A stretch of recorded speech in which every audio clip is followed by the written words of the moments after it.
Well, I hope you enjoyed that little montage. Before we get into anything, if you want to make your own builds, I just wanted to let you know that you should make sure that if you hover over an ability for your build, you press Alt to actually show the PvP version of it. In a lot of cases, this can be quite different, especially when it comes to immunities, as you can see right here. In PvP, this ability, for example, does not even have stagger immunity, and in PvE, it does. So this changes a couple of things, so keep that in mind. Okay, let's get right into it then. We'll start with the only ability that, isn't fully maxed out in this build, and that is Spin Cutter, your basic movement option. Keep in mind that this ability does not have any immunities or protections and doesn't stagger either. So this ability is, quite risky to use in some situations, has fairly low cooldown, and in some situations is quite a nice movement option. You also spec into more attack speed. Next on the list is Upper Slash, your very basic knockdown option with, pretty big AoE on top of it. I personally prefer putting the first tripod on Sturdy Armor instead of Swift Fingers. A lot of people like Swift Fingers as well. I don't think it's necessary. I think the attack speed is actually bad in general, because this ability, you want to have this hitbox out as for long as possible, so people, run into it or dash into it or these kind of things. So I don't see any reason why you would go attack speed here, although in some situations you can catch people off guard quicker. Sturdy Armor allows you to be more aggressive and be in the middle of the fight for longer. And also, this ability is protected, as you can see in the last tripod, which is called Tenacity. This ability protects you from all CCs besides hard CCs. So it's a tier 2 super armor. Headhunt. Now this is your hard CC option, and to be fair, the only hard CC option blades have. You go for quick preparation, quick hunt, and enhanced stun to get the most out of it and to be very snappy with it. This is one of the best combo starters in the game, and it's also really good against most classes that have longer cast times like summoners, or even classes that are mostly protected like blasters and destroyers. Great tool to have, but keep in mind you're not protected while using it, so keep that in mind and don't get hit. Let's move on to your most important ability, probably, at least for damage, which is Moonlight Sonic. Moonlight Sonic is a huge AoE ability that does a lot of damage if you are not being attacked meanwhile. This ability does have soft stagger resist, but not hard stagger resist, and also no knockup or hard CC resist. So while you're stationary using this, keep being aware of your surroundings.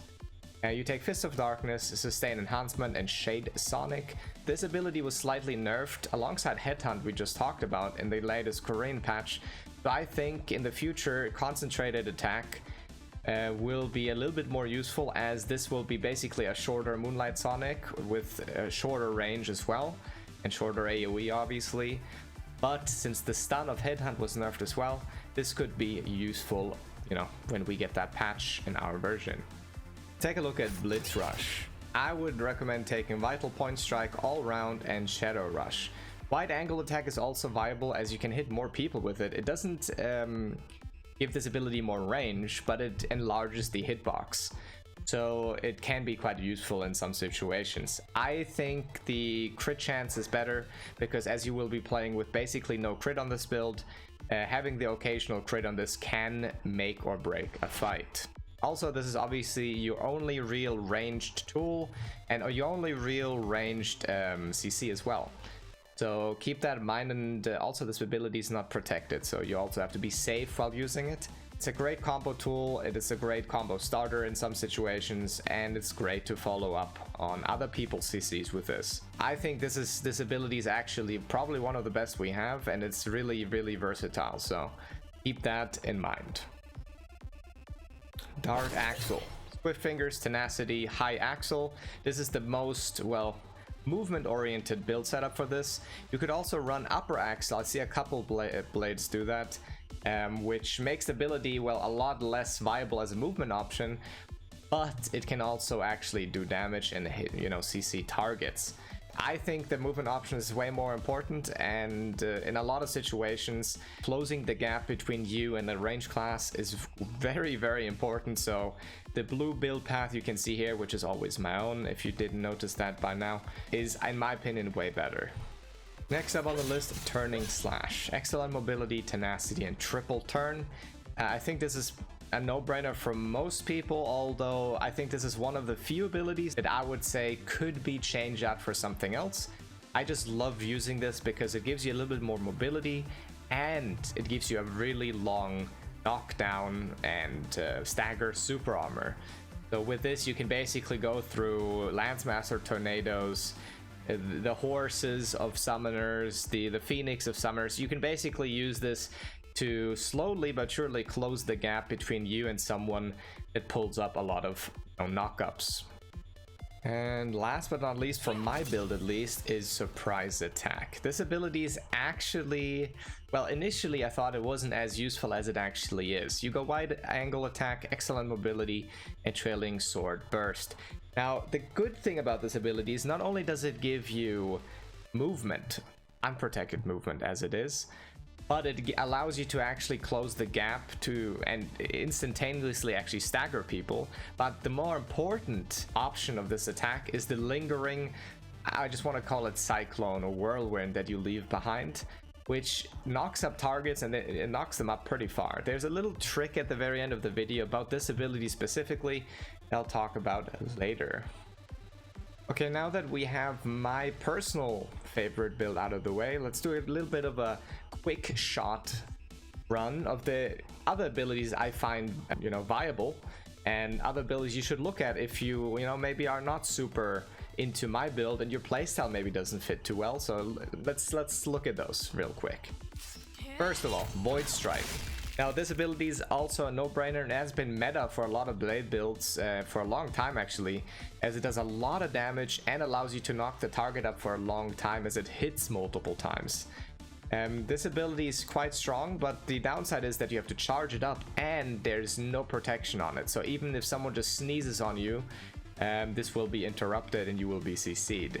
That's why I don't prefer it in my build, because I prefer playing very aggressively. Next up is Polestar. Polestar is a great combo tool and also a great protection tool. The only reason why it's not in my build is because it's too stationary. Against a lot of targets and a lot of enemies, this will just leave you wide open for, ranged hard CC or people following up after this ability is, over, after the hitbox is gone. I think it's too slow and I think it's too stationary, but I think in some builds this makes sense, so keep a lookout for it.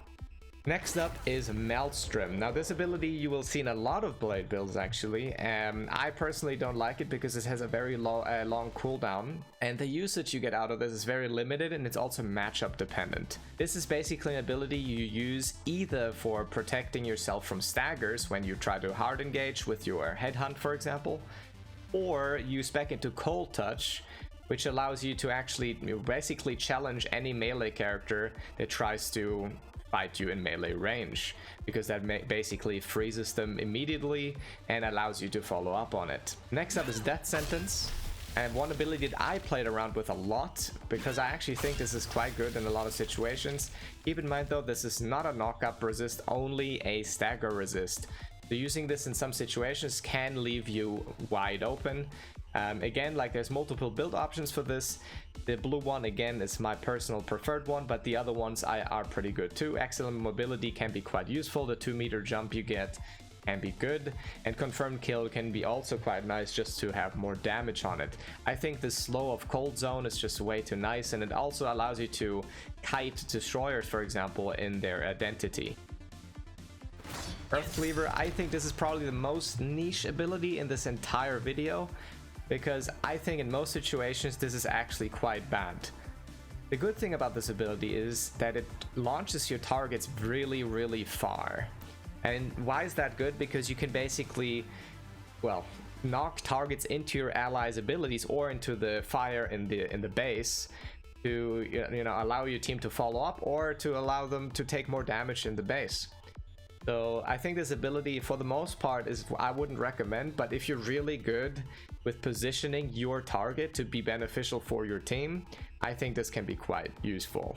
Okay, now I think this is the last one. I'm not 100% sure. Soul Absorber. Swift Fingers, Fist of Darkness, and Half. Root to Half is actually quite interesting. This ability is, in this build at least, a two-part ability. The first one hitting and the second one hitting as well in a different direction if you want to. I also see a couple of blades making use of Ice Cold Hands, which makes this a hard CC. I prefer the higher damage and, you know, the knock-up instead.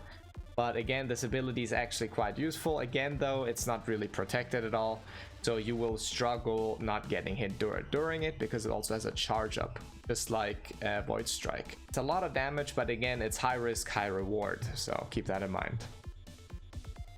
Next up is, I think, the most technical blade tip I can give you, and I call it the Whirlwind. Whirlwind is basically if you use your surprise attack near a wall. Normally surprise attack, the cyclone of it at least, knocks targets like very far away, so it's only hitting once. But if you use this very close to a wall and basically launch your target into the wall, the cyclone hits repeatedly, which means you can follow it up with things like Moonlight Sonic and actually hit the entire ability, because the surprise attack knocks the target up multiple times. This is actually lesser known, and it's actually super useful if you can make use of it. Obviously, it's not as easy because you need to be close to a wall, but when you get this off, it can be really, really, really good. And that was today's build guide. I'll probably make multiple more, and especially when things change and patches change and maybe the meta changes for blades entirely, so keep an eye out for that. But for now, this is all I have to show you for today, and I hope you enjoyed it. I'm glad you made it this far. Leave a like or a dislike if you dislike the video, and see you in the next one. Thanks for tuning in. Goodbye.